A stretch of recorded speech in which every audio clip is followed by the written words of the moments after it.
समय चल रहा यशस्वी प्रधानमंत्री का जोरदार अभिनंदन करें श्रीमान नरेंद्र मोदी जी का। वैसे तो दद्रुआ धाम के हनुमान जी भी, उनकी भी कृपा है, पर उनकी कृपा हमको सब तरह से मिलती, लेकिन जहां हनुमान जी होते हैं उसके बाद ही राम जी आते हैं। राम राज्य का तो हम सब केवल हनुमान जी के नाम स्मरण मात्र से उस युग में पहुंच जाते हैं जहां जीवन के सब मूलभूत अधिकारों के साथ एक भयानक शक्ति संपन्न शासन से लड़ने के बाद भगवान श्री राम ने अपने शासन के सूत्र जब संभाले तो राम राज्य के रूप में एक राज्य बना जो आज तक उनके शासन काल को इतने दिल से याद करते हैं भारतवासी कि दुनिया में कहीं कोई अनजान से अनजान आदमी में मिल जाए तो राम राम करके वो आनंद का एहसास कराते हैं, जिसके कारण से हजारों साल से प्रभु राम का वो काल हमको आज भी आनंद देता है। भगवान राम के उस काल के अंदर मैं कई मामलों में थोड़ा बोलूँगा तो जल्दबाजी हो जाएगी, लेकिन तुलना करो केवल यशस्वी प्रधानमंत्री के शासनकाल की विशेषताओं के बलबूते पर जब हम अपने देश के अंदर औद्योगिक स्तर पर देखेंगे तो देश की अपनी 2014 के पहले की स्थिति क्या थी।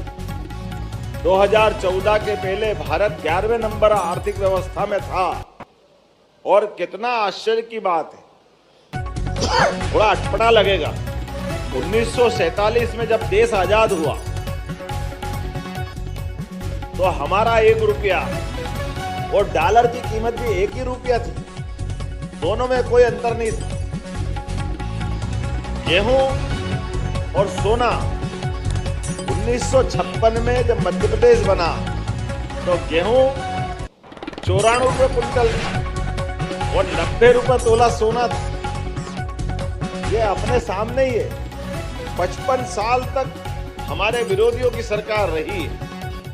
अब अगर उनसे ये बात कहें तो बड़ा बुरा लगता है, क्या आप ही ने कर दिया विकास, हमने कुछ किया ही नहीं है, हम कहाँ थे, देश कहाँ था, हमने अंग्रेजों से लड़के आजाद कराया, पता नहीं क्या क्या बात करने लग जाते। अब उनसे कौन पूछे, आपने देश के साथ आजादी की लड़ाई लड़े तो हम आपको धन्यवाद दे रहे हैं, लेकिन हम ये भी भूलेंगे नहीं कि हमारे देश की आजादी के समय आपके बड़े बड़े नेताओं को आपने भुला दिया।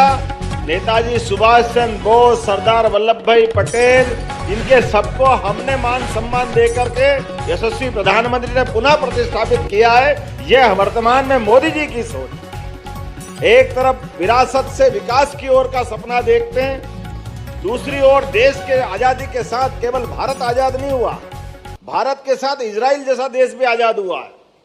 अब इजराइल देश की आबादी 1 करोड़ से भी कम है, लेकिन इजराइल आज हमारे सबके सामने आदर्श के रूप में देश की आजादी के लिए, देश के नागरिकों के लिए, अपने वतन के लिए इजराइल के लोगों ने जो आगे अपनी दिशा दौड़ाई, मुझे इस बात की प्रसन्नता है। आज उसी के बराबरी के भाव से यशस्वी प्रधानमंत्री नरेंद्र मोदी जी भाव रख करके आगे बढ़ा रहे हैं, ये हमारे लिए सौभाग्य की बात है। इसलिए अपने देश के अंदर, देश की व्यवस्थाओं के अंदर मुझे इस बात की प्रसन्नता है, आजादी के बाद पहली बार भोपाल के अंदर राजभवन में हमारे प्रधानमंत्री अगर जीआईएस में शामिल होने आए तो केवल जीआईएस में शामिल नहीं हो रहे, वो मध्य प्रदेश को आगे बढ़ाने के लिए, आशीर्वाद देने के लिए हमारे बीच में आए।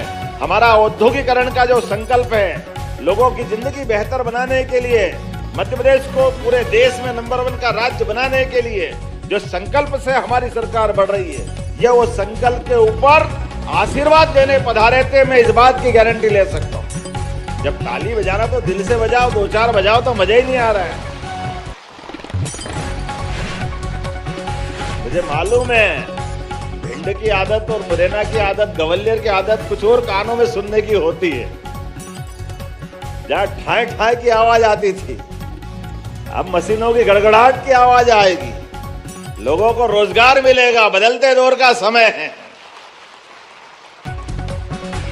उनके शासनकाल में लोगों को मरने के लिए डाकुओं का आगे छोड़ दिया गया था। अपने छोटे छोटे वोट के लालच में बड़े बड़े नेताओं ने समझौता करते हुए गांव के गांव ठेके पे दे दिए, कई पीढ़ियां बर्बाद कर दी।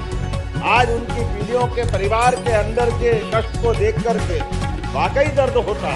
ये मुरैना, भिंड, ग्वालियर, चंबल का पूरा अंचल, अरे ये हर युग में हर परिस्थिति में लड़ने का मादा रखता है, हर स्थिति में अपनी विशेष पहचान रखता है। लेकिन काल के प्रवाह में ढंग से ध्यान नहीं दिया गया तो दुर्भाग्य रहा। लेकिन मुझे इस बात की प्रसन्नता है कि हमारे बीच जब हम विकास की बात कर रहे हैं तो विकास के मामले से अब चंबल के अंदर भी आप नीलगिरी के पेड़ लगा करके कमाई कर सकते हैं। उसका कारखाने का भूमि पूजन होने वाला है।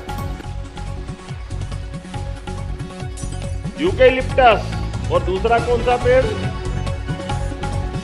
बांस। आप आराम से लगाओ, सबकी बांस और यूकेलिप्टस की लकड़ी खरीद करके, थोड़ा बहुत बबूल भी ले लेंगे, लेकिन सबको मिक्स करके यहाँ ये जो हमारी फैक्ट्री खड़ी हो रही है 1000 करोड़ की, इसके माध्यम से ये भिंड की धरती अब अलग प्रकार से जानी जाएगी। और ये नहीं, ऐसे बहुत सारी प्रकार की इंडस्ट्रियां ढेरों प्रकार की आ रही है, लगातार सिलसिला चल रहा है। मैं इस अवसर पर हमारे यहाँ के प्रदेश के विधानसभा अध्यक्ष श्रीमान नरेंद्र सिंह तोमर जी को भी बधाई देना चाहूंगा। जोरदार अभिनंदन करो, मुरैना भी बदल रहा है।